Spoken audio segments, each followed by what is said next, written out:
ಇನ್ನು ಇದೇ ಶುಕ್ರವಾರ ನಡೆಯಲಿದೆ ಟನಲ್ ಬಗ್ಗೆ ಮಹತ್ವದ ಸಭೆ.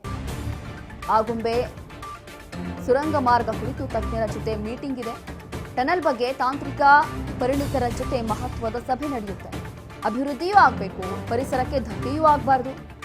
ಇದು ಸಾಧ್ಯನಾ ಅನ್ನುವಂಥ ಪ್ರಶ್ನೆ ಹುಟ್ಟುತ್ತಾ ಇದೆ. ನೋಡಿ, ಒಂದು ಕಡೆ ಇವರಿಗೆ ಟ್ರಾಫಿಕ್ ಕಡಿಮೆ ಆಗಬೇಕು, ಜೊತೆಗೆ ಕೋಟಿ ಕೋಟಿ ಹಣ ಬೇಕು, ವೆಚ್ಚ ಬೇಕು ಇವರಿಗೆ ಈ ಒಂದು ಯೋಜನೆಗಳಿಗೆ, ಜೊತೆಗೆ ಪರಿಸರಕ್ಕೂ ಕೂಡ ಯಾವುದು ಹಾನಿ ಆಗಬಾರ್ದು ಅನ್ನುವಂಥದ್ದು ಇವರ ಉದ್ದೇಶ. ಬಟ್ ಇದು ನಿಜ ಸತ್ಯನಾ ಅಥವಾ ಇದೆಲ್ಲವೂ ಕೂಡ ಮೇಲ್ನೋಟಕ್ಕೆ ಮಾತ್ರ ಸೀಮಿತನಾ ಅನ್ನುವಂಥದ್ದು ಗೊತ್ತಿಲ್ಲ. ಅಭಿವೃದ್ಧಿನೂ ಆಗಬೇಕು, ಪರಿಸರಕ್ಕೂ ಕೂಡ ಧಕ್ಕೆ ಆಗಬಾರ್ದು. ಕೆಲವೊಂದು ಕಡೆ ಕೆಲವೊಂದು ಮರಗಳನ್ನು ಇವರು ಕಡ್ದು ಹಾಕ್ತಾರೆ ಅಥವಾ ಅಭಿವೃದ್ಧಿ ಮಾಡ್ತೀವಿ ಅಂತ ಹೇಳಿ ಮುಂದಾಗ್ತಾರೆ. ಆದರೆ ಆ ಭಾಗದಲ್ಲಿ ಟ್ರಾಫಿಕ್ ಅನ್ನುವಂಥದ್ದೇ ಇರೋಲ್ಲ. ಆಗುಂಬೆ ಟನಲ್ ವಿಚಾರದಲ್ಲಿ ನಾಳೆ ಶುಕ್ರವಾರ ಸಂಜೆ ನಾನು ಪಾರ್ಲಿಮೆಂಟಿಂದ ಬೆಂಗಳೂರು ಬರ್ತೀನಿ ಅಂತ ಹೇಳಿದ್ದೀನಿ. RO ಆಫೀಸಲ್ಲೇ ಪ್ರೆಸೆಂಟೇಷನ್ನ ಇಟ್ಕೊಂಡಿದ್ದೀನಿ. ಒಂದು ಟನಲ್ ವಿಚಾರ, ಇನ್ನೊಂದು ಈಗಿರುವಂಥ ರಸ್ತೆ, ಈಗ ಇರೋಂಥಕ್ಕೆ 420 ಕೋಟಿ ಸ್ಯಾಂಕ್ಷನ್ ಆಗಿದೆ ಈಗಿರೋ ಆಗುಂಬೆ ಘಾಟನ್ನು, ಅದನ್ನೇ ವೈಡ್ನಿಂಗ್ ಮಾಡಲಿಕ್ಕೆ. ಅದು ಈಗ ವೈಲ್ಡ್ ಲೈಫ್ ಅಂಡರ್ನಲ್ಲಿ ಬರ್ತಾ ಜಾಗ. ವಿಶೇಷವಾಗಿ ನಾಳೆ ಡೆಲ್ಲಿ ಹೋದಾಗ ಸಂಬಂಧಪಟ್ಟಂಥ ಫಾರೆಸ್ಟ್ ಮಿನಿಸ್ಟ್ರಿಗೆ ರಿಕ್ವೆಸ್ಟ್ ಮಾಡಿಕೊಂಡು ನಾವು ವೈಡ್ನಿಂಗ್ ಮಾಡಲಿಕ್ಕೆ ವೈಲ್ಡ್ ಲೈಫ್ ಕ್ಲಿಯರೆನ್ಸ್ ನೀವು ಕೊಡಿಸ್ತೀರಿ ಅಂದರೆ ಅದನ್ನು ಮುಂದುವರಿಲಿಕ್ಕೆ ಈಸಿ ಆಗುತ್ತೆ. ಮತ್ತು ರಿಸ್ಕಿ ವರ್ಕ್ ಅದು. ಈಗ ಬಂದಿರೋವಂಥ RO ನಮ್ಮ ಕರ್ನಾಟಕ ರಾಜ್ಯದವರೇ ಕೇರಳ ಸ್ಟೇಟು ಕೂಡ ಹ್ಯಾಂಡ್ಲ್ ಮಾಡ್ತಾರೆ. ಅಲ್ಲೇನು ಲ್ಯಾಂಡ್ಸ್ಲೈಡ್ ತುಂಬ ನಂಬರ್ ಆಫ್ ಇಶ್ಯೂಸ್ ಏನಾಗಿದೆ ತುಂಬ ಎಫೆಕ್ಟಿವ್ ಆಗಿ ಹ್ಯಾಂಡ್ಲ್ ಮಾಡಿದಂಥ ಒಬ್ಬ ಅಧಿಕಾರಿ ಅವರು ನಿನ್ನೆ ಕರೆಸಿದ್ದು ನಾವು. ಸೊ ಹಾಗಾಗಿ ನಾಳೆ ಬರೋ ಶುಕ್ರವಾರ ಕೂತು ಡಿಸಿಷನ್ ತೆಗೆದುಕೊಂಡು ಒಂದು ಟನಲ್ ಮಾಡಬೇಕು ಅಂದರೆ, ಒಂದು ಘಾಟ್, ಒಂದು ವೆಹಿಕಲ್ ಹತ್ತಬೇಕು ಅಂದರೆ 3 mm ಏನೋ ಒಂದು ಸ್ಲೋಪನ್ನು ಇಟ್ಕೊತ ಹೋಗ್ತಾರೆ ಅವರು. ಆ ಸ್ಲೋಪನ್ನು ಟ್ರೈನಿಗಾದರೆ 1%, ಇದಕ್ಕೆ 3% ಅಂತ ಹೇಳ್ತಾರೆ. ಆ ಸ್ಲೋಪ್ ಸಿಗುತ್ತಾ, ಇದೆಲ್ಲದೂ ಕೂಡ ಹೋಮ್ವರ್ಕ್ ಆಗ್ತಾಯಿದೆ. ಸೊ ನಾಳೆ ಶುಕ್ರವಾರ ಪ್ರೆಸೆಂಟೇಷನ್ ಇದೆ, ಬರೋ ಶುಕ್ರವಾರ. ಆಗುಂಬೆ ಟನಲ್ ವಿಚಾರದಲ್ಲಿ ನಾಳೆ ಶುಕ್ರವಾರ ಸಂಜೆ ನಾನು ಪಾರ್ಲಿಮೆಂಟಿಂದ ಬೆಂಗಳೂರು ಬರ್ತೀನಿ ಅಂತ ಹೇಳಿದ್ದೀನಿ.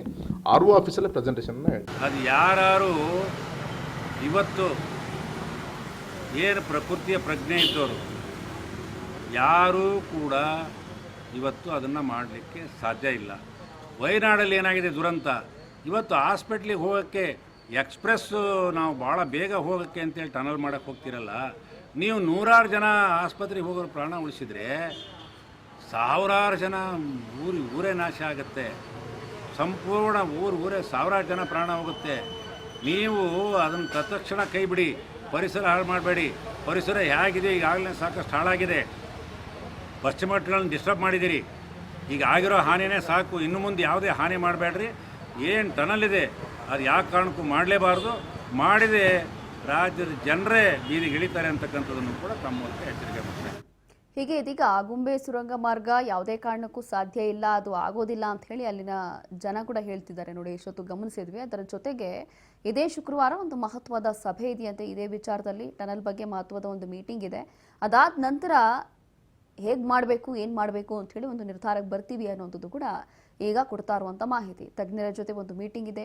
ಟನಲ್ ಬಗ್ಗೆ ತಾಂತ್ರಿಕ ದೋಷ ಏನಾದರೂ ಆಗಬಹುದಾ ಅನ್ನುವಂಥ ಪರಿಶೀಲನೆ ಅಥವಾ ಆ ಒಂದು ವಿಚಾರದಲ್ಲೂ ಕೂಡ ಚರ್ಚೆ ಆಗುತ್ತೆ. ಇಷ್ಟು ದೊಡ್ಡ ಮಟ್ಟದಲ್ಲಿ ಇವರು ಕೋಟಿ ವೆಚ್ಚ ಮಾಡಿ ಈ ಯೋಜನೆಗೆ ಮುಂದಾಗ್ತಿದ್ದಾರೆ. ಇದರಿಂದ ಅಲ್ಲಿರುವಂಥ ಜನ ಒಪ್ಕೊಳ್ತಾರಾ ಈ ಒಂದು ಆಗುಂಬೆ ಸುರಂಗ ಮಾರ್ಗ ಮಾಡಲಿಕ್ಕೆ, ಅಥವಾ ಅಲ್ಲಿರುವಂಥ ಸುರಂಗಗಳನ್ನು ಏನಾದರೂ ಮಾಡಿದ್ರೆ ಈ ರೀತಿಯಾಗಿ ಇವರು ಸುತ್ತಮುತ್ತ ಏನೆಲ್ಲ ಸಮಸ್ಯೆಗಳಾಗಬಹುದು ಅನ್ನುವಂಥದ್ದು ಕೂಡ ಯಕ್ಷ ಪ್ರಶ್ನೆ ಇದೆ. ಹಾಗಾಗಿ ಕೆಲವೊಂದು ಪರ ಮತ್ತು ವಿರೋಧ ಎರಡೂ ಕೂಡ ಚರ್ಚೆ ಆಗ್ತಾ ಇರುವಂಥದ್ದು. ಹಾಗಾಗಿಯೇ ಇದೇ ಶುಕ್ರವಾರ ಒಂದು ಮಹತ್ವದ ಮೀಟಿಂಗ್ ಇದೆ. ಅದಾದ ನಂತರ ಪರಿಸರಕ್ಕೆ ಧಕ್ಕೆ ಆಗಬಾರ್ದು, ಯಾವುದೇ ಸಮಸ್ಯೆ ಆಗಬಾರ್ದು, ಜೊತೆಗೆ ಅಭಿವೃದ್ಧಿ ಕೂಡ ಹೀಗೆ ಮುಂದುವರಿಬೇಕು ಅನ್ನೋ ನಿಟ್ಟಿನಲ್ಲಿ ಇರುವಂಥ ಒಂದು ಸಭೆಯಲ್ಲಿ ಎಲ್ಲವೂ ಕೂಡ ತೀರ್ಮಾನ ಆಗಲಿದೆ.